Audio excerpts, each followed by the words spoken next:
Vamos para as falas do Flávio Bolsonaro. Vamos lá. Esse sim é bandido. Vamos lá. Senhor presidente Davi Alcolumbre, eu lembro da fala de Vossa Excelência, se não me engano, ontem, chamando a atenção para que todos os poderes deveriam refletir e evitar ataques e excessos excessivos mutuamente. Estão todos, parece, fora da caixinha. E eu quero aqui, em complemento ao que foi dito pelo senador Alessandro, pedir a atenção de Vossa Excelência, presidente Davi, porque nós já vimos esse filme antes. Foi dada uma autorização para o ministro Alexandre de Moraes cometer uma série de atrocidades, respeitar vários princípios da nossa democracia e, a pretexto de defender a democracia, ele atropelou diversos direitos e garantias individuais, coincidentemente, de parlamentares do espectro da direita. E, para minha surpresa, eu vejo mais uma vez pela imprensa que o ministro Alexandre de Moraes autorizou o início de um processo criminal contra mim, depois de uma PEC simples, coincidentemente distribuída para o ministro Alexandre de Moraes no Supremo Tribunal Federal, de uma postagem minha em uma rede social onde eu falo: Lula será delatado, por ocasião da prisão de Nicolás Maduro, seu grande amigo de longa data. Ele tem muito orgulho, inclusive, de estar sempre publicamente próximo e fazer gestos, inclusive financeiros. Ô, ignorante, deixa eu só explicar uma coisa para esse ignorante, esse bandido do Flávio Bolsonaro, que a distribuição de processos, tá, elas não são feitas simplesmente de maneira automática.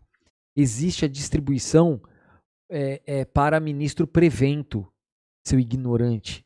Se o assunto é de domínio de um ministro que já tem investigações no mesmo âmbito, eles fazem uma distribuição por prevenção e mandam para o ministro que já está à frente desse tipo de investigação. Então tu é um ignorante, né? Tu só desinforma a população, só fala bosta, né? Só mente o dia inteiro, é um absurdo. Usando o dinheiro do brasileiro com relação à Venezuela. Onde está a imunidade parlamentar? Onde está a liberdade de expressão? Uma petição simples de ser arquivada, porque não tem nenhuma base, nenhum fundamento, não está se tratando de ofensa a ninguém, está se tratando da opinião de um senador da República. Eu quero só fazer esse registro, presidente, porque está muito claro qual é a estratégia. Já que agora Alexandre de Moraes não está mais no TSE, ele vai querer desequilibrar as eleições lá do Supremo. Com esse inquérito aberto há 7 anos, esse malfadado inquérito das fake news que atrai tudo que ele quiser e quem ele quiser, isso vai ser recorrentemente usado durante as eleições deste ano para tentar me impedir de expressar o meu ponto de vista e falar a verdade sobre, inclusive, ele. Então, eu queria só pedir a atenção de Vossa Excelência, porque, de fato, há um desequilíbrio entre os poderes.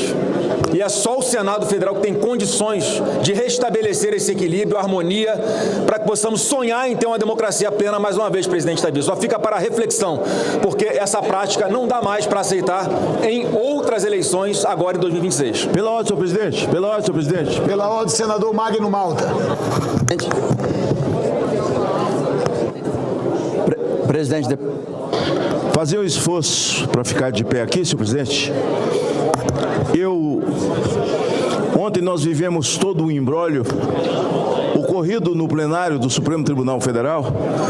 Enquanto a gente lia aqui... Bom, o Magno Malta a gente não precisa escutar. Vamos agora para a entrevista do bandido aqui. Isso aqui é bandido, tá, gente? É um crime atrás do outro. Vamos lá. Senador pré-candidato Flávio Bolsonaro, muito obrigada por conversar com a audiência da Jovem Pan News. Começar perguntando, claro, sobre o levantamento que acabou de sair. Tivemos aí uma pesquisa que mostra seu nome numericamente à frente do presidente Lula na disputa eleitoral. E enquanto os levantamentos vão traçando a consolidação ali do seu nome, segundo as pesquisas, existem defesas feitas pelos nomes que se apresentam da direita, Caiado e Zema, de que é preciso romper lógica de polarização, ao mesmo tempo que o grupo do presidente Lula, né, chega a dizer que o senhor não teria liderança, que o presidente seria seu pai. Como é que o senhor avalia esse cenário eleitoral e também as críticas que vêm aí dos outros pré-candidatos nesse momento? Bom, Rafaela, Carlos, amigos da Jovem Pan, uma grande honra estar falando aqui com vocês.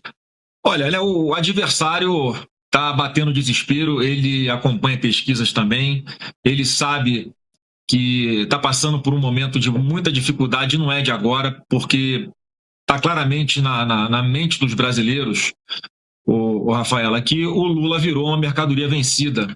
Ele é aquele produto, né, que já está muito fadigado, ideias atrasadas, nada de novo para mostrar para essa juventude que está ansiosa por ter uma oportunidade.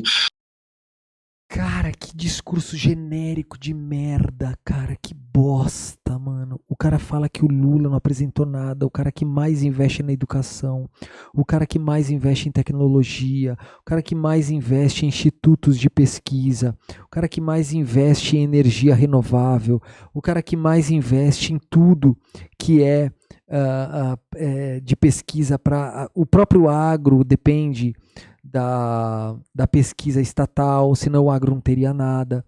Gente, ele é muito mentiroso, vagabundo, o discurso dele é totalmente genérico, e quem vota dele é imbecil, é só isso. O seu governo desviando dinheiro dos idosos, a violência... Mano, ele acabou de dizer que o governo Lula desviou o dinheiro dos idosos, gente. Ele acabou de afirmar que quem desviou o dinheiro dos idosos foi o governo Lula. Isso aí é crime, o que ele está falando, isso aí é crime. Generalizada no Brasil inteiro, mais escândalos de corrupção, que é uma marca tradicional de governos do PT, a corrupção, o aparelhamento de estatais, dando prejuízos. Gente, ele é muito mentiroso, estatais dando prejuízo. Eu desafio a qualquer um conversar comigo sobre estatal. Não tem um bolsonarista corajoso para ligar aqui para debater comigo. Mano, é só idiotice, cara. É o dinheiro sumindo dos fundos de pensões dos trabalhadores brasileiros. Fundo de pensão sumindo. Cara, todos os governadores que utilizaram dinheiro da própria aposentadoria de servidores públicos e investiram em títulos falsificados do Vorcaro, do Banco Master, foram todos que te apoiavam, são todos bolsonaristas, todos que utilizaram dinheiro público para o Banco Master, para investir em ações furadas do Banco Master, são todos bolsonaristas. E a gente vem com essa proposta de caminho da prosperidade, fazendo exatamente ao contrário do que o Lula está fazendo, e já testamos e deu certo no governo do presidente Bolsonaro, muitas coisas que a gente vai conversar aqui, né, de redução de carga tributária, de... Olha só, o Bira Teodoro falou assim, é fácil ser de direita, basta ser contra a esquerda. Ser de esquerda é difícil, porque tem que defender a democracia, o SUS, a educação, a soberania nacional. Inclusive, a gente defende todos os direitos que a própria direita usa, né? A gente sempre lutou, né, as pessoas democráticas sempre lutaram por melhores condições dos presídios, né? E os presídios hoje, mesmo ruins, eles não estão piores do que antes. E hoje os bandidos presos, né, do bolsonarismo, o que eles pedem? Eles pedem melhores condições, eles usam todas as armas constitucionais que a esquerda conseguiu, né? Prisão domiciliar humanitária. Eles são vagabundos, hipócritas, né? Tratar marginal perigoso, né, com rigor, trabalhar pela redução da maioridade penal, deixar os marginais perigosos muito... Olha as merda que ele tá falando. Se liga só, vamos rebater uma por uma. Vamos lá. Exatamente ao contrário do que o Lula está fazendo, e já testamos e deu certo no governo do presidente Bolsonaro. Deu certo o que no governo Bolsonaro se não teve nada, seu bosta? Muitas coisas que a gente vai conversar aqui, né, de redução de carga tributária, de... Redução de carga tributária? Não entendi. O Lula já fez isso, eu não entendi. Você vai reduzir carga tributária de onde, do que, como, quando, depende do Congresso. Então você tem que primeiro dizer, não é só falar que vai reduzir carga tributária é fácil. Eu quero você explicar qual carga tributária você vai diminuir. Explica para as pessoas. Se o Lula já fez. Só a maior redução de carga tributária da história foi agora com a isenção do imposto de renda. Eu quero saber o que você vai fazer. Explica. Tratar marginal perigoso Olha lá. Diminuir carga tributária, tratar criminoso. Tá vendo? É coisa jogada ao vento. Ele não fala o quê? Ele não explica. Né, com rigor. Tratar criminoso com rigor. Cara, no Brasil o criminoso tá fudido. As leis aqui são duríssimas. Tudo aqui é extremamente duríssimo. Eu não sei do que você tá falando. O teu pai não tá reclamando que tá muito dura a pena? Então, de onde você tá falando? Criminoso, teu pai tá sendo tratado como criminoso. Se arrombou. Trabalhar pela redução da maioridade penal. Nossa, que diferença que vai fazer. Você vai botar um menor de idade na cadeia, junto com os marmanjos, sabe o que vai acontecer? Você vai formar um bandido novo, com menos de 18 anos, um bandido com alta periculosidade, porque vão pegar um moleque pra criar. Aí o crime vai criar ele. Simples assim. Mas é isso que tu quer, né? Provavelmente, né? Tu conhece bem a milícia. Deixar os marginais perigosos muito mais tempo presos. Deixar os marginais perigosos mais tempo presos, tá? O que você quer dizer com isso? As penas de assassinato vai para 20, 30 anos. Pena de... tem cara, o cara comete, sei lá, 2 estupros, vai pra, tipo, 120 anos de prisão. Do que você tá falando, cara? Do que você tá falando? Explica. Isso aí que você fala é tudo aleatório. Reduzir carga tributária, fazer com que os empreendedores possam investir o seu dinheiro aqui, ter o seu lucro. De novo, ele repetiu o quê? Tributária? Com rigor, trabalhar pela redução da maioridade penal, deixar os marginais perigosos muito mais tempo presos, reduzir carga tributária. Reduzir carga tributária. Ele repetiu a mesma coisa do começo da frase. Você vê, ele não tem mais o que falar, ele repete. É uma estratégia, tá? Repete. Porque a pessoa esqueceu que ele falou isso lá no começo. Ele repetiu agora reduzir carga tributária de novo. Mesma coisa. O Lula já fez a reforma tributária. Ele é um ignorante. Ele não fala onde, qual tributo você vai tirar. É só explicar. Fazer com que os empreendedores possam investir o seu dinheiro aqui, ter o seu lucro e gerar oportunidade. Isso já acontece, ignorante. Pergunta pro velho da van se tá ruim pra ele. Ele abre uma loja nova todo mês. Tem loja da Havan no Brasil inteiro. Tem estados que tem dezenas de lojas. Eu quero saber se o velho da Havan tá reclamando. Quem que tá reclamando? Volkswagen investindo bilhões vendendo carro. Gente, carro no Brasil, eu acho que é o melhor negócio que existe. Porque brasileiro é meio emocionado, né? O que o brasileiro faz? A concessionária vende um carro bosta, chega lá, bota um Kwid pra vender. A pessoa vai lá e paga 80 pau no Kwid e foda-se. E paga. E tem fila de espera pra comprar. Então eu não tô entendendo o que esse cara tá falando. Até coisa ruim brasileiro compra. Empregos para quem precisa trabalhar. Dá emprego pra quem precisa trabalhar. Ô cara, nenhum empresário contrata pra fazer caridade. O empresário contrata porque sem aquele trabalhador ele não consegue fazer o negócio dele andar. É só isso, só, tá? Não tem outra explicação. Vão abraçar quem precisa, proteger quem precisa, mas também construir junto com eles um caminho de qualificação para que eles não precisem mais de político nenhum para levarem dignidade para dentro disso. Quem faz isso é o Lula, cara. Quem criou todos os institutos federais de estudo foi o Lula. O teu pai não criou nada. Nenhum mero instituto de pesquisa. Um mero curso técnico. Nada. O teu pai não fez absolutamente nada pela educação. Quem tá fazendo é o Lula. Se tem gente hoje que consegue sair do Bolsa Família trabalhando em alguma área técnica, foi por conta do Lula. O Lula é que fez isso aí, tá? A Maravilhosa falou o seguinte: eu tava vendo um vídeo, acho que ontem, e o cara tava falando justamente isso. Comparou Flávio Rachadinha com Pablo Marçal, com aquele discurso genérico. O povo tem que prosperar, tá? Mas como exatamente? É tudo genérico que ele fala, Maravilhosa, tudo genérico. E ninguém rebate, por quê? Porque essas entrevistas são todas compradas. É entrevista, assim, é chapa branca. Suas casas. Então, em função de tudo isso, é que o atual governo não tem mais nada de novo para mostrar. Não tem mais nada de novo? Cara, você é muito mentiroso. Eu ainda acho, eu confirmo a minha tese que você não será o candidato a presidente. Aos 45 do segundo você vai sair por algum motivo e vai entrar uma outra pessoa. Primeiro, porque tu vai ter que responder 1 trilhão de processos, né? Segundo, que todo mundo vai te desmascarar na eleição. Então eu acho que aos 45 segundos você vai sair. É o fim do ciclo do PT que vai se encerrar neste ano de 2026. E a única certeza que eu tenho é que a partir de 2027 Lula não será mais presidente do Brasil.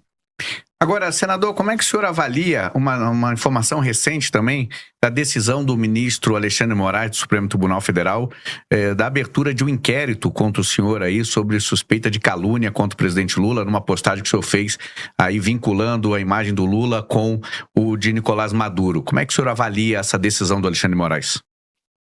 Olha, infelizmente eu não tenho como avaliar de outra maneira. É uma tentativa de me intimidar, de cercear minha liberdade de expressão. A proximidade do Lula com o ditador criminoso Maduro é pública e notória. Ele recebeu aqui em Brasília o Nicolás Maduro. Flávio Bolsonaro, vagabundo. Eu vou te explicar uma coisinha. O Brasil não pode atribuir nenhum tipo de crime a ninguém, porque o Brasil não julga países. Então, a gente tem lá, no começo da Constituição, que você nunca leu provavelmente, nós temos lá o respeito à soberania, né, e a identidade dos povos, então a gente não tem que se meter. O Lula não precisa ser amigo de ninguém. E o Lula, ele provou não ser amigo de ninguém, ele respeita os países, a soberania dos povos, porque ele nem reconheceu a eleição na Venezuela. Ele não reconheceu a eleição. Então tudo que você está falando é mentira. Se ele fosse aliado, amigo, ele falaria, não, tá tudo bem, a eleição é ele mesmo. Não foi feito isso. O Lula trabalha de forma técnica, respeitando a Constituição, dizendo que nós devemos receber todos e resolver todos os problemas de forma pacífica. Isso está na nossa Constituição e também está bem descrito na lei sobre crimes de responsabilidade do Poder Executivo. Cara, você é um merda, você é um mentiroso, todas as tuas falas são criminosas, porque você desinforma, você cria caos no país. Tá? Isso você faz de propósito, dá para perceber. Com tapete vermelho no Palácio do Planalto. Infelizmente, o presidente Lula é aquele que se aproxima de ditadores. O teu pai se aproxima de todos os ditadores dos países. O teu pai adorava o Vítor Orbán, que perdeu a eleição agora. O teu pai adora príncipes da Arábia Saudita que queimam pessoas, né, no ácido, caso elas postem alguma coisa contra. O único problema é o seguinte, a tua família, né, o teu pai, vocês são tão vagabundos, o Eduardo Bolsonaro também é outro vagabundo, né? Vocês são tão vagabundos que vocês só gostam das ditaduras que presenteiam vocês.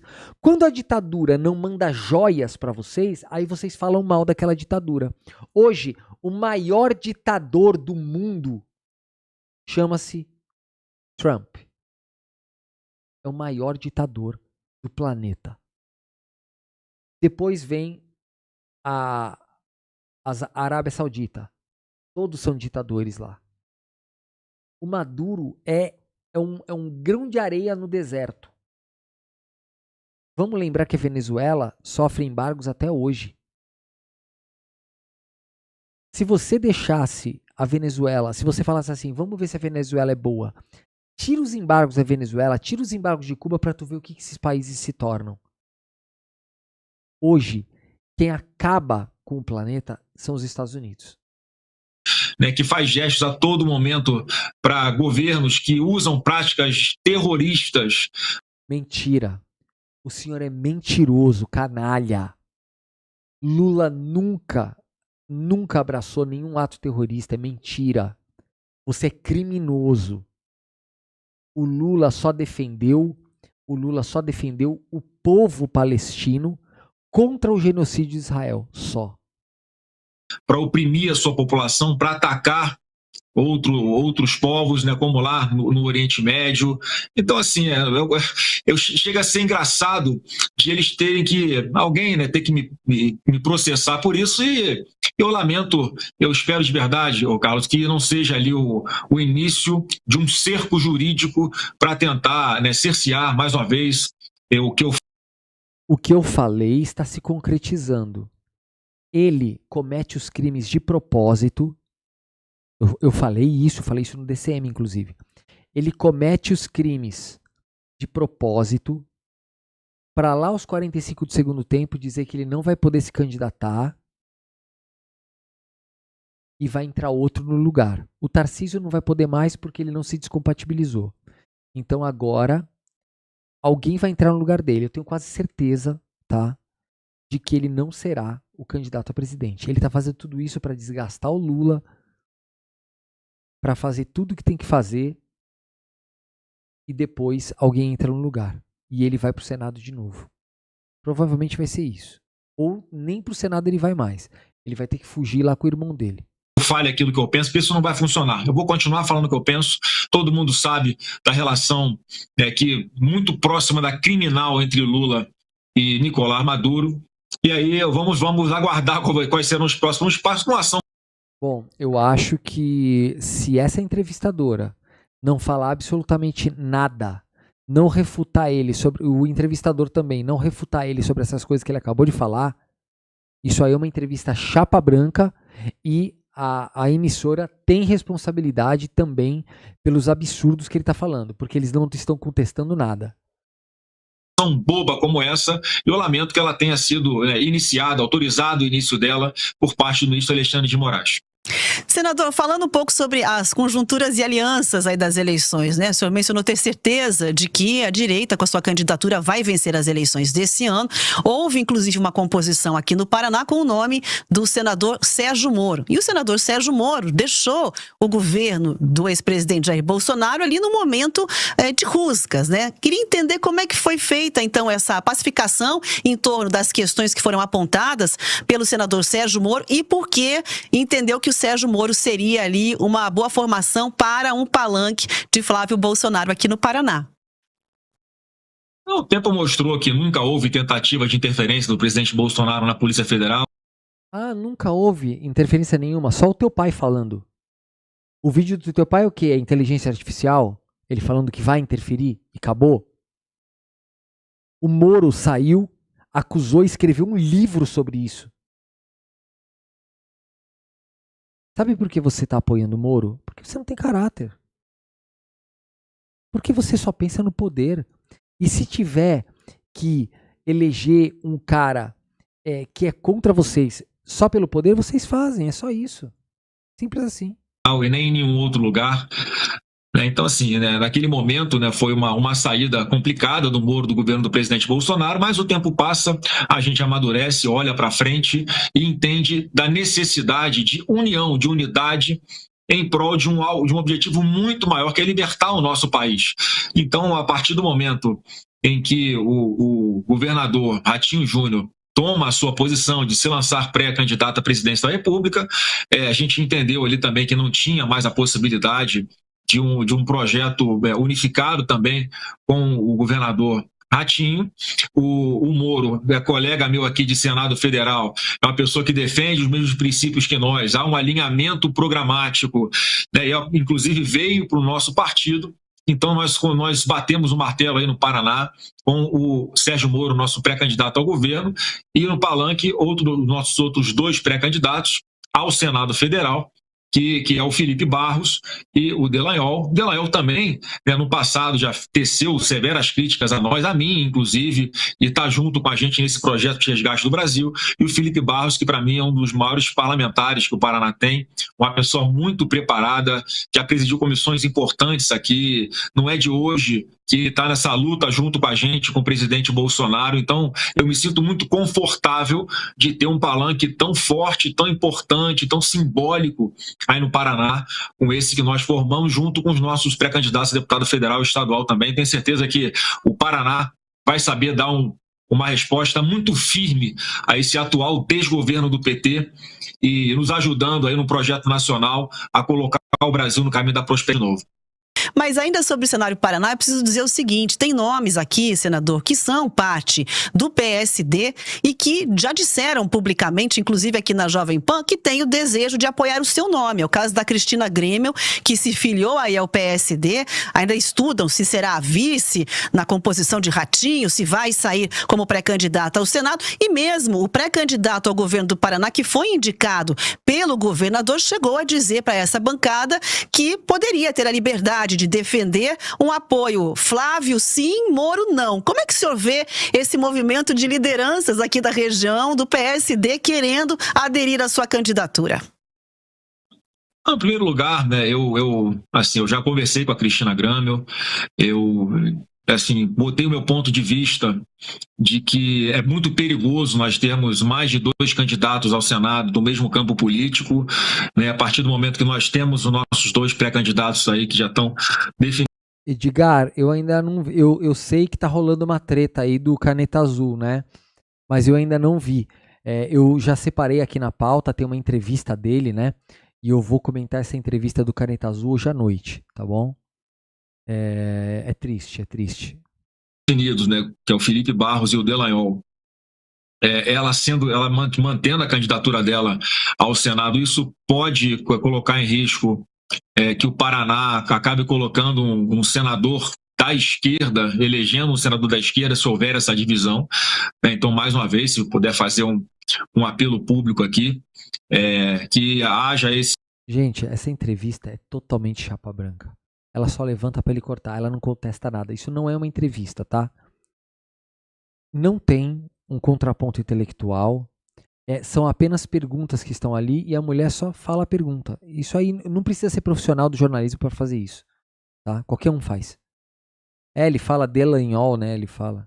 Esse bom senso e apoio não se nega, né, o Rafaela? Eu, como pré-candidato à presidência da República, eu estou fazendo as alianças que são ali, que eu acho que são importantes, que são programáticas, ou aquelas que são alianças estratégicas, como eu chamo. Então, obviamente, em vários estados tem a possibilidade de 2 até 3 pré-candidatos ao governo anunciarem o voto em Flávio Bolsonaro lá nas eleições, o que para mim, obviamente, é muito positivo, e eu sou grato e eu espero que exista esse problema bom para mim em vários locais, né? Mas o nosso pré-candidato a governador no Paraná é o Sérgio Moro. Gente, eu esqueci de agradecer a Deise Novelli, maravilhosa. A Deise Novelli, ela falou assim, Delanhol, né? Foi da mensagem dela que eu li. Deise, um beijo, querida. Muito obrigado, viu? Desculpa, eu li o teu superchat e eu passei direto e esqueci de agradecer, me perdoa. E ela é muito generosa sempre. Agora, senador Flávio Bolsonaro, o senhor, a gente tem aqui um cenário de expectativa com relação à sua vice, né?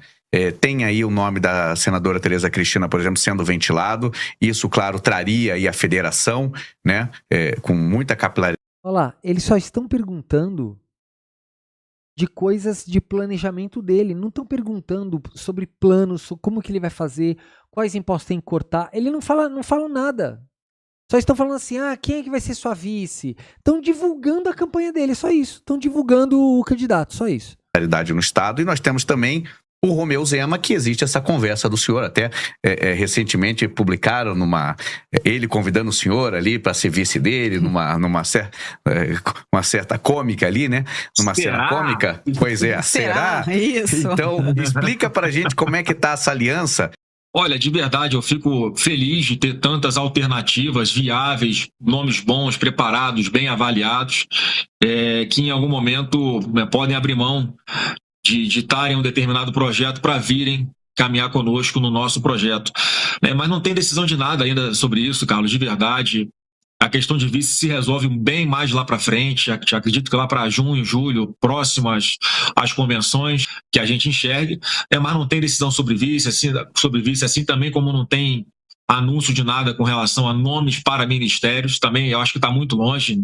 Faltam mais de 5 meses para as eleições. E agora o momento de juntar, mostrar ali alguns pilares do que a gente pensa. Gente, deixa eu falar uma coisa para vocês. O PL não está se importando em pegar a presidência da República. Ele só está fazendo isso aí, esse escândalo todo, porque eles querem fazer deputado, gente. O dinheiro do fundo partidário, ele é dividido pelo número de deputados que você tem, não é nem pelo número de senadores e nem pelo presidente. Então, eles só querem fazer muitos deputados para ter muita grana, é só isso. Só isso. De reconstrução do nosso país, é uma pauta programática que vai começar a aparecer mais agora, daqui até as eleições, e lá no final, quando a gente tiver já algo bem solidificado de qual vai ser a estrutura de governo que nós vamos, e qual é a linha que nós vamos seguir em cada área exatamente, é que a gente busca os perfis das pessoas que vão botar adiante, transformar em realidade tudo aquilo que a gente está planejando para o Brasil. Senador, falando aqui sobre a questão exatamente desse desenho de candidatura, por muitas vezes já o presidente do seu partido chegou a falar, né, no que ele apontou que teriam sido erros estratégicos para 2022. Questão de uma mulher, por exemplo, colocada ali como nome de vice, né? Algumas decisões que foram tomadas pelo ex-presidente Jair Bolsonaro. Nesse caso, o que o senhor pretende ajustar? A gente já vê eu vou chamar aqui de moderação de discurso, porque vem sendo tratada dessa maneira, mas tratam ali o Flávio como Bolsonaro vacinado. Como é que o senhor vê essa construção, até pela união da direita, né, em prol desse projeto? O que vai mudar da candidatura e da gestão do ex-presidente Jair Bolsonaro, caso eleito? Rafael, o que vai mudar é que o candidato agora é Flávio Bolsonaro. O candidato lá atrás era Jair Messias Bolsonaro. E eu sempre digo, Rafael, que todo mundo que tentou ser igual ao Bolsonaro não acabou bem. Porque ele é um cara inigualável, ele é um cara diferenciado. Sim, ele é criminoso, né? É diferenciado mesmo. Ele é criminoso, por isso que ele tá preso. Né? Ninguém quer ser igual a ele. A não ser vocês mesmos, né? Eu não vou ficar aqui tentando imitá-lo, que eu não vou conseguir chegar aos pés dele, né? Como é que o... Consegue. Comete mais um pouquinho de crime que você consegue. Você já falou bastante coisa, logo logo você vai estar lá, igualzinho, consegue sim. O filho do Pelé vai querer se comparar ao Pelé, né? Então, assim,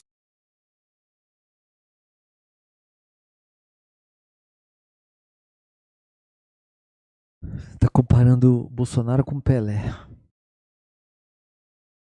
eu tenho outra personalidade, eu tenho um CPF diferente, mas eu sou Bolsonaro, tá no meu sangue, e eu acho que isso faz com que grande parte dos brasileiros já saibam qual é a minha linha de atuação, o que é que eu defendo. Eu tô há 23 anos na vida pública, eu comecei muito novo na política, com 21 anos de idade, eu sou advogado, empresário, sou pai de 2 meninas. Você é advogado e empresário? Advogado de quem? Quando é que você advogou na vida? Você é empresário? Que empresa que você tem? A única empresa que você teve na vida foi a incrível loja de chocolates. Só. A loja de chocolates que recebia dinheiro vivo e que vendia mais fora da época de festas e Páscoa. Vendia mais durante os meses frios. Enquanto todo mundo estava passando dificuldade, a sua loja estava vendendo muito. Em dinheiro vivo, lógico, né? Com depósitos no caixa eletrônico. Estranho, né? Maravilhosas. Então, assim, eu tenho uma história de vida que é muito para e passo ali junto com o presidente Bolsonaro, mas eu não estou aqui interpretando personagem nenhum, moldado por marqueteiro. Eu sou assim, eu falo desse jeito, eu sempre fui uma pessoa, né, mais de conversar, uma pessoa mais ponderada, centrada, estão usando essa expressão, né, eu sou um Bolsonaro vacinado, porque de fato eu tomei a vacina que o presidente Bolsonaro comprou para todos os brasileiros, quem quis tomar, tomou. Então você vê que não tem imposição dentro de casa, né, se o filho, ele disponibilizou a vacina para o povo brasileiro, e era a opção de cada um tomar ou não tomar, eu optei por tomar a vacina. Meu Deus do céu, agora você, bolsonarista vagabundo, safado, seu merda. Eu quero saber o que você vai falar agora. Vocês que ficam na internet aí toda hora falando, ai, a picadinha, a vacina, a não sei o que. Agora vocês vão ter que votar no Flávio Bolsonaro, que falou que isso tudo é mentira de vacina, porque ele tomou a vacina, ele é vacinado. Será que ele vai pegar AIDS ou virar jacaré?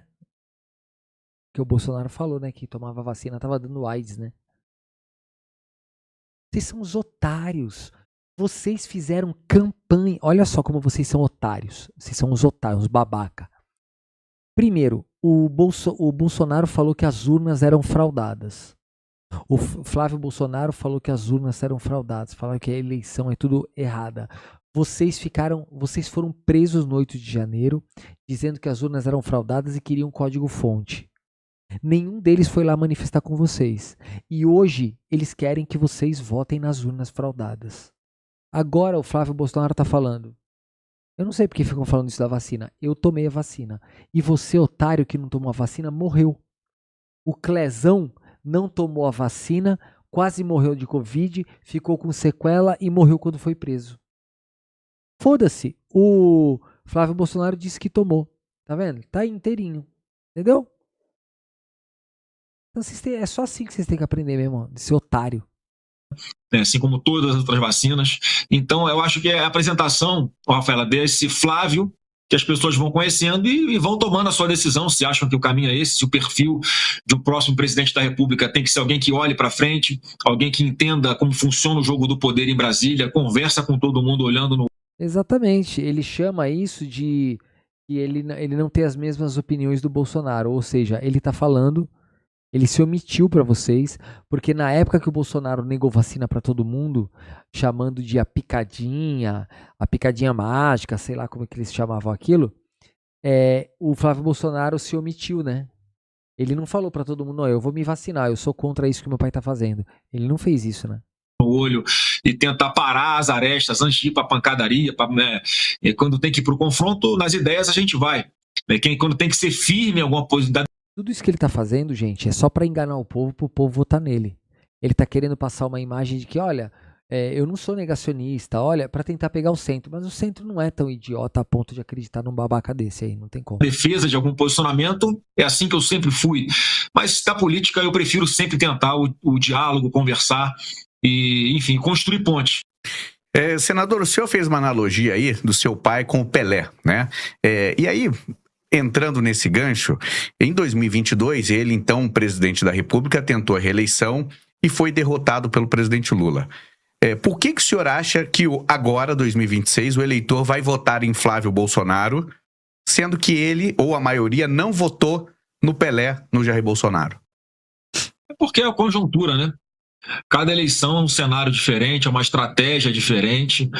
E, enfim, acho que nós atravessamos a maior crise humanitária da nossa história, enquanto vivos, que foi a pandemia, algo novo para todo mundo, que não existia remédio, não existia vacina. Nós pegamos toda a consequência dessa guerra da Rússia com a Ucrânia, que dura até hoje, mas na época dura até hoje e não está impactando para nós aqui. O Lula está no meio dessa guerra também.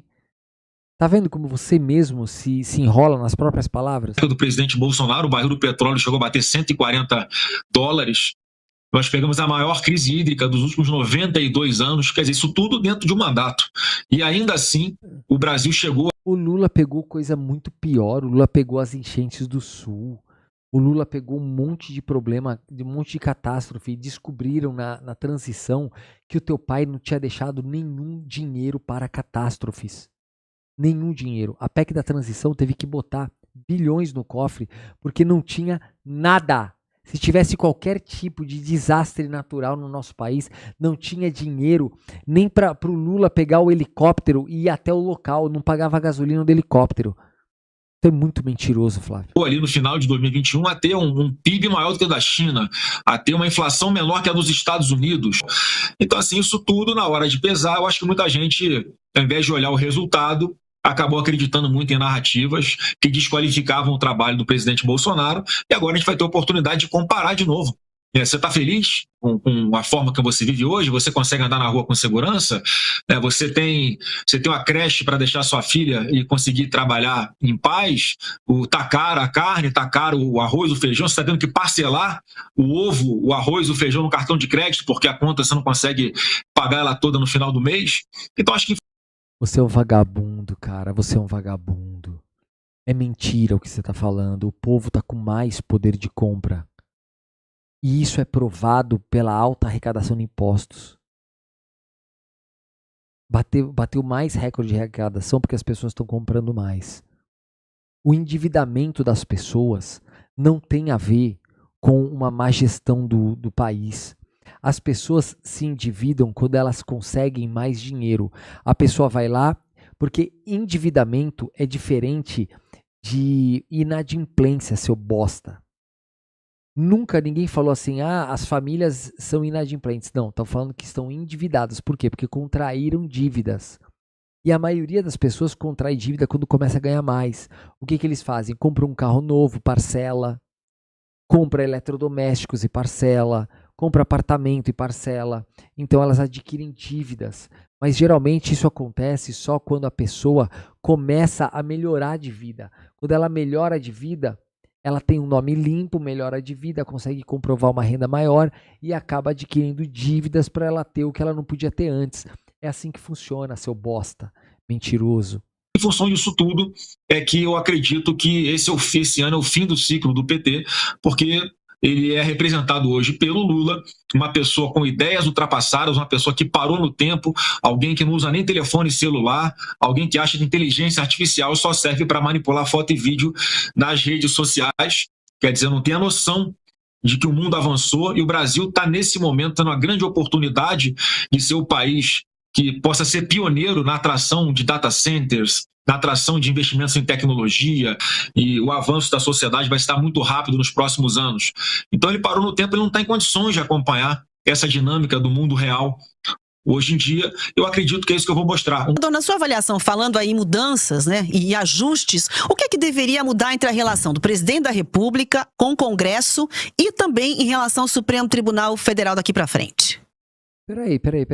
A senhora tá pedindo pro Flávio analisar a postura do atual presidente? Que porra de entrevista é essa? Olha, eu acho que as instituições elas têm que voltar para dentro das suas caixinhas. A expressão é essa mesmo, reta e transparente, porque quando começa a ter canetadas, decisões, interferências de um poder no outro, quando um juiz para de falar dentro do processo e começa a falar fora do processo sobre coisas que não lhe cabem, enfim, é uma confusão de papéis hoje. É juiz achando que é político querendo entender mais do que juiz e tomar par nas decisões. Então acho que a gente tem uma linha de corte que jamais deveria, essa linha, né, que jamais deveria ter sido ultrapassada, que chama-se Constituição Federal. As instituições têm que voltar a cumprir a Constituição, a lei tem que voltar a valer para todos. E o que a gente viu com o que o Lula potencializou no seu governo foi usar a máquina pública para perseguir adversários políticos, né? Foi isso que ele fez com o presidente Bolsonaro, com a aquiescência de alguns poucos do judiciário, foi isso que ele fez com diversos parlamentares de direita. Então a gente tem que parar com isso, a gente tem que olhar para frente. Não pode sentar na cadeira de presidente da República e usar a sua caneta para fazer o mal, que é o que... Gente, o que ele falou? Nada. Ele não fala nada com nada. E ele está fazendo todos os dias. Ele tem um discurso bonitinho, fofinho, né? Nem tanto mais, porque quer conhecer um comunista, deixa ele falar, né? Então o Lula está falando aí, está sendo meu camisa 10, está sendo maravilhoso. Que ele continue falando bastante e mostrando de verdade quem ele é, o que ele pensa. Né? Porque... Senador, qual que é a perspectiva do senhor sobre a votação do veto do presidente Lula aí com relação ao projeto da dosimetria? E se o senhor for presidente, o senhor vai dar a anistia aos condenados no 8 de janeiro e, consequentemente, ao seu pai? Olha, essa dosimetria é algo que foi imposto a nós, né, de forma obrigatória e sem nenhuma opção, porque nós sempre defendemos a anistia, que é uma atribuição exclusiva, uma competência exclusiva do Congresso Nacional. Não tem absolutamente nada de inconstitucional em considerar anistia, mas nós vimos aqui a pressão que o relator desse projeto da dosimetria sofreu por parte, nós sabemos de quem no Poder Judiciário, e foi uma redação muito ruim, mas é que tinha. Vamos lá, vamos abraçar, porque essa redação ela não resolve a vida de ninguém, ela não faz justiça com ninguém, ela apenas tem a possibilidade de colocar praticamente todo mundo, tirar todo mundo que ainda porventura esteja numa penitenciária, numa cela, para pelo menos ir para sua casa e voltar a conviver com a sua família, exceto o presidente Jair Messias Bolsonaro. e ele falou pra gente, tudo bem, aceita a anistia, eu sei que não vai me atingir, mas eu vou ficar mais tranquilo aqui, sabendo que centenas de pessoas que estão tão injustiçadas quanto eu vão poder voltar a conviver com as suas famílias. Então ele deu o ok para que nós avançássemos com essa dosimetria. Eu não tenho nenhuma dúvida que esse veto do Lula a esse projeto da dosimetria, ele vai ser derrubado e vai entrar em vigor essa lei ainda agora. A sessão está marcada, se não me engano, para o dia 29 de abril. Então logo ali no dia 30 de abril já há condições dessa lei entrar em vigor.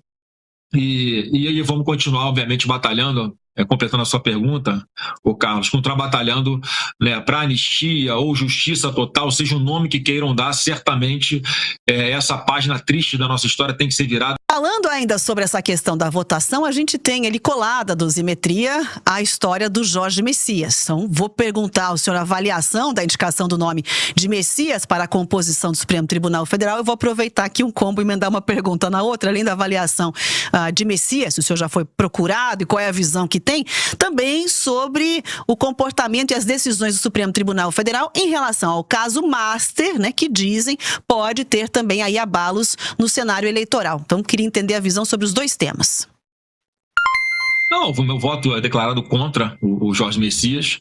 É um presidente que fala sempre que defende as mulheres, né? Teve a oportunidade de indicar 3 membros do Supremo Tribunal Federal, não indicou nenhuma mulher, indicou 3 homens. Alguém que na campanha dizia que não ia botar seus amigos aqui no Supremo, e o que ele fez foi só isso. Queridos, eu quero agradecer muito a Lili Flor de Lis, que ela acabou de mandar 100 estrelinhas para a live. Lili, um beijo no teu coração, querida. Muito, muito, muito, muito obrigado. Um beijo, morrendo de saudade. Obrigado por estar aqui conectada, viu? Você sabe o quanto eu sou agradecido por você, né? Um beijo, querida. Ele botou o seu próprio advogado, o Zanin, ele botou o seu... Não interessa, querido. O que tem a ver o Zanin ser advogado dele? O Zanin mostrou que é um ótimo ministro. É um dos caras mais conceituados do Brasil. Eu tô lendo o livro do Zanin. Comprei agora um livro do Alexandre de Moraes, Direito Constitucional. Não tem ninguém ali. A indicação do Temer foi boa. A indicação do Lula. A indicação... Todo mundo indicou. Agora, o teu pai não indicou amigo? Ele indicou o pastor da mulher dele. E o Nunes Marques, ninguém nem sabe porque ele indicou esse cara. Cara, olha, que entrevista lixo, né? Deixa falar o que quer. Amigo de longa data aí de comunismo, e que era o seu ministro da Justiça, o Flávio Dino. Comunismo. Ele voltou com esse papo de comunismo, gente. Tem idiota que ainda acredita nesse papo de comunismo, não é possível. Cara, o Flávio Dino foi juiz por 12 anos. Ele é muito respeitado no meio jurídico. Flávio Dino, você não tem nem que abrir a boca do para falar do Flávio Dino. E agora quer colocar o seu companheiro, o famoso Messias aí, lá de trás, também no Supremo. Então, pessoas que são ali, obviamente, próximas demais dele, que estão sendo colocadas ali por causa dessa proximidade, e eu não vou dar o meu voto para colaborar com isso. Isso é público e notório.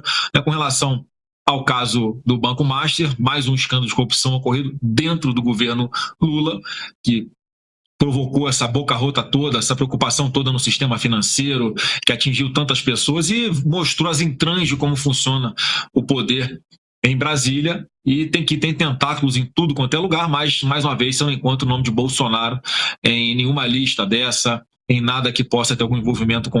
Meu pai tá preso por golpe de Estado. Não tem nada pior do que isso. O Banco Master, e eu espero, né, que o Poder Judiciário leve a sério as investigações, aprofunde cada vez mais e possa alcançar todos que tenham a responsabilidade. E como é que o senhor avalia essa questão desse indício de envolvimento de ministro do Supremo Tribunal Federal? Como é que o senhor vê isso? Eu acho que ninguém está acima da lei, né? Se tem um contrato desse com a esposa de um ministro de 129 milhões de reais, e eu sou advogado também, nunca vi nada igual, é injustiça. Nunca viu nada igual? Tu nunca viu nada igual? Tu falou que comprou uma mansão de 5,9... Não, de 3 milhões, né, que ele falou que pagou na mansão. Você conseguiu um empréstimo de 5,9 milhões de reais, o que já é absurdo. Depois você falou que comprou e quitou com honorários advocatícios que você nunca trabalhou. Tudo mentira. Cara, assim, ele é muito cara de pau, gente. Ele é muito fora da curva. Justificável. Não para de pé de jeito nenhum, nenhuma prestação de serviço. Você não tem noção de nada de prestação de serviço. Não tem prova nenhuma contra a mulher do Alexandre de Moraes. O que a mulher do Alexandre de Moraes recebeu é mais ou menos igual a tudo que o Vorcaro pagou para todos os escritórios. São vários escritórios de advocacia que ele contratou. E ele pagou a mesma coisa para todo mundo. Que paga esse preço, né? Mas em função do equilíbrio de forças aqui entre os poderes, a gente percebe que é uma tendência à manutenção da impunidade. Senador, eu queria voltar rapidamente, sei que a gente já está aqui correndo com a nossa entrevista, perto do encerramento, mas acho que é importante falar sobre o campo político, porque o senhor falou bastante na questão de Gente, os 2 repórteres não falaram nada, não contestaram nada. Vocês poderiam ser substituídos facilmente por 2 bonecos e uma inteligência artificial para fazer as perguntas. Porque se jornalismo é só você chegar e aceitar tudo que o cara falar na tua frente, isso não é jornalismo. Nem precisava deles aí apresentando. Posição entre direita e esquerda, entre o PL e o PT, mas dentro do PL e da direita, nós já assistimos aí alguns episódios onde o senhor atuou ali como uma espécie de bombeiro, né? Teve faísca, troca ali de acusação, briga mais recente incluindo aí Eduardo Bolsonaro e Nicolas Ferreira. Como é que o senhor avalia esse clima dentro da direita? E será que vai ser possível encontrar essa pacificação? Ou, na sua avaliação, é provável que a gente veja mais episódios aí de desentendimentos, incluindo familiares do senhor? Eu acho que todo mundo ali que em algum momento se excede é tentando acertar. Acho que agora a poeira já baixou mais um pouquinho. Eu espero que não aconteça de novo, mas é verdade, é uma percepção, Rafaela, do Eduardo lá de fora, que ele tem ali, ele olha para o cenário, ele enxerga muito claramente a importância que tem as eleições desse ano. Ele acompanhou de perto todo o processo que me levou aí até eu ser lançado como pré-candidato à presidência da República. Ele tem a consciência de que não é fácil, que precisa da ajuda de todo mundo, e incomodava ele um pouco a demora de algumas pessoas a entrarem mais de cabeça, mais ostensivamente nessa pré-campanha. E eu sempre conversei com ele, Eduardo. As pessoas têm o seu tempo, cada um no seu tempo vem também se quiser, não vou ficar obrigando ninguém a caminhar comigo. E o papel que o Eduardo está prestando é esse, de conscientizar as pessoas, aí tem uma reação do outro lado.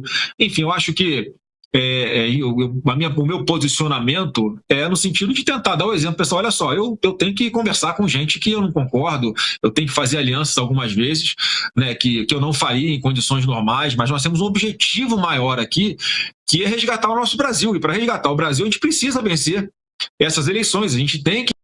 Aí, seus merda, vocês que são tudo purista e nós não queremos nos envolver em corrupção, ele vai ter que agora se unir com uma pá de gente. Quero ver o que vocês vão falar agora. Nossa, mano, é muita cara de pau. Que tirar o partido das trevas do caminho. E a única forma que eu vejo isso acontecer, quanto maior unidade nós tivermos, maior a chance de sucesso. Então eu tento dar o exemplo com isso e sinalizando, né, que esse é o objetivo em comum. Vamos gastar energia com o que interessa e falar a verdade sobre o PT. Eu acredito que isso tudo faz parte do processo de amadurecimento político do nosso campo da direita.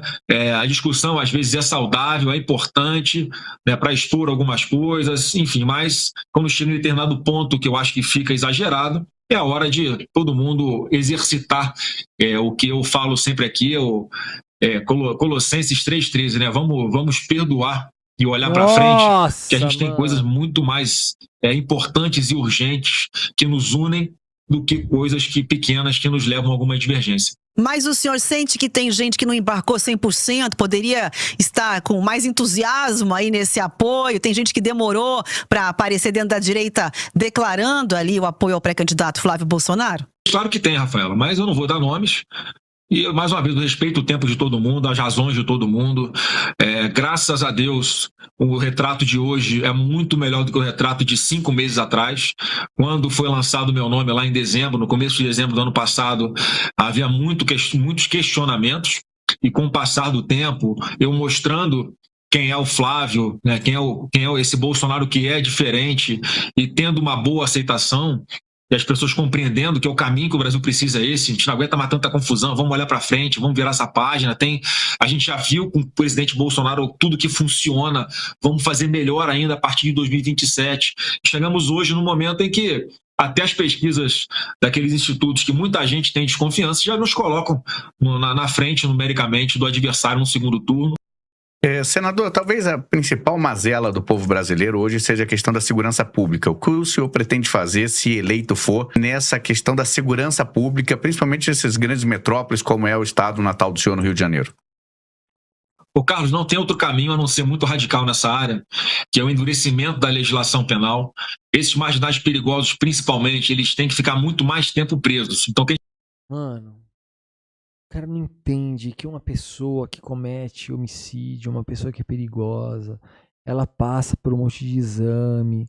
Ele tá criando espantalho que não existe, gente. Existe crime violento? Existe. Mas, tipo, não é regra, entendeu? Ele é assim, é solução fácil para problema complexo, é ridículo. a gente precisa alterações legais que nós já começamos a fazer. Recentemente aprovamos aqui uma lei que entrou em vigor, que ela cria ali alguns tipos penais importantes, que pode chegar a colocar atrás das grades um chefe de uma facção criminosa com 80 pai, anos né? de cadeia, por Colocar exemplo. teu pai, né? Mudamos os critérios ali com relação aos benefícios, aquelas progressão de regime, livramento condicional, que muitos presos perigosos acabavam tendo acesso, cumprindo uma parcela pequena da pena. A gente mudou isso, a parcela da pena chega a 95% que ele tem que cumprir para poder ter direito a algum benefício. Mudamos ali a possibilidade da audiência de custódia, se essa porta giratória em que o marginal... Mentira, gente. Esse negócio de porta giratória, de audiência de custódia, é tudo mentira, gente. Tudo mentira. É preso, às vezes, 2 vezes no mesmo dia pelo policial e ele sai de novo pela porta da frente. Isso não... Mentira, cara. Você é um mentiroso de merda. Puta que pariu. Ele inventa os bagulhos, gente. Não vai mais acontecer. Temos que construir muitos presídios. Foi assim que eu já vi acontecer. Teu pai não construiu nenhum presídio. Os presídios que existem foi o Lula que construiu. E a Dilma. Na realidade, em El Salvador, lá com o presidente Bukele, ele lá tomou essas medidas duras, o Congresso apoiou, a população deu suporte, legitimidade para ele fazer as alterações legais. Claro, né? Agora lá, quem não concorda com o presidente vai morrer, porque lá virou ditadura. Então é fácil, né, dizer que lá todo mundo aceita tudo, porque lá é ditadura, né?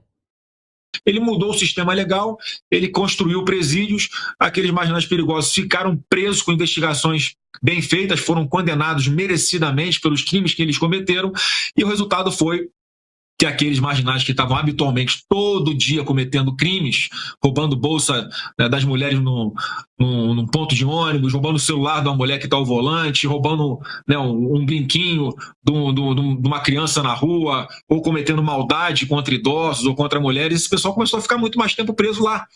Consequência, eles estavam longe do convívio social, pararam de cometer crimes, obviamente. E se ficava o exemplo ali que, olha, quem continuar cometendo esses crimes perigosos, o exemplo está aqui, você vai ficar preso. Acabou esse negócio de impunidade. Então é dessa forma que a gente tem que avançar. A tecnologia pode ser um grande aliado nosso para também combater essa questão da impunidade. Gente, tem um cara aqui bolsonarista que tá mandando superchat pra mim, só que superchat de R$2 de bolsonarista eu não leio. A Daisy, querida, ela fala assim, coluna 633 não fala nada daquilo que ele falou, é um hipócrita. Não, é ridículo, né? É ridículo. E ele inventa e ele usa a Bíblia do jeito que ele quer. Só que é o seguinte, ele conhece o público dele. O público bolsonarista nunca leu a Bíblia. Então, pra ele, tanto qualquer merda que ele fale, eles aceitam. Infelizmente, é isso que tem pra hoje. Impunidade, né, com inteligência artificial, com o cruzamento dos bancos de dados, com o melhor controle das nossas fronteiras, com cooperação em inteligência e informações com outros países, como está fazendo aqui a Argentina, Estados Unidos, Israel. Quer dizer, tudo, quando há boa vontade, é possível resolver esse problema. E eu tenho certeza que eu tenho ali um caminho, que é esse caminho que eu estou explicando para vocês, que vai resultar numa melhoria significativa da segurança pública em todo o Brasil. Agora tem que dar o exemplo, tem que ter a vontade. Não dá para ter um presidente da República que fala que traficante é vítima de usuário. A mentalidade dele é essa, não foi um erro de fala dele. Alguém que acha que não tem problema nenhum. Todo mundo entendeu a fala dele. Só você que tá distorcendo. Você é um bosta. Porque vocês não têm do que se agarrar. Vocês não têm como falar nada contra o governo do Lula. Vocês só mentem. O que falta pra vocês é a mentira. Roubar só pra tomar uma cervejinha. Falta não, Só que ele não sobra entende que a diferença de roubar um vocês. celular pra tomar uma cervejinha pode custar a vida de alguém, porque a gente cansa. Gente, ele pegou 2 fake news. Ele pegou da cervejinha também. Todo mundo sabe que aquilo é um vídeo cortado. E ele falou da cervejinha. A parte da cervejinha que ele falou é quando o Lula estava falando das brigas de torcida organizada, que brigava no futebol e depois ia tomar uma cervejinha. Foi isso que ele falou. Eles cortaram, pegaram a fala do Lula sobre ladrão de celular e depois ligaram com a cervejinha. E o Flávio Bolsonaro, de maneira com dolo, ele tá mentindo aí. Isso aí já é cassação. Isso aí não pode acontecer. De ver exemplos, infelizmente, circulando nas redes sociais, alguém que está andando de bicicleta, chega um cara armado para tomar o celular dele, o cara dá o celular e ainda assim toma um tiro na cara. Esse tipo de marginal que a gente vai ficar passando a mão na cabeça não pode de jeito nenhum. Bom, estamos chegando aqui ao final da nossa conversa. Senador, tem 1 minuto para conversar aqui com os paranaenses. Eu agradeço aí a Jovem Pan pelo espaço. É sempre bom bater um papo com vocês, tratar de todos os assuntos aqui e mostrar que o Brasil tem jeito sim. A gente não vai desistir do nosso país de jeito nenhum. Eu quero aqui fazer um governo ainda melhor, com pessoas ainda mais qualificadas do que fez o presidente Bolsonaro. Ele mostrou Não mostrou nada, com não fez liderança, nada. com competência, com honestidade, você consegue construir. Percebam, ele não fala número e nada técnico, porque não existe. O governo Bolsonaro não deixou nada. Nem uma mísera obra. Nada. Um Brasil melhor e, se Deus quiser, a gente vai conseguir mostrar esse caminho da prosperidade para os brasileiros que querem olhar para frente, que querem que o Brasil chegue a ser um país de primeiro mundo, porque nós temos condições de fazer isso. A gente não pode continuar se apequenando e, obviamente, nós vamos honrar essas pessoas que foram perseguidas aqui do 8 de janeiro, a exemplo do presidente Jair Messias Bolsonaro.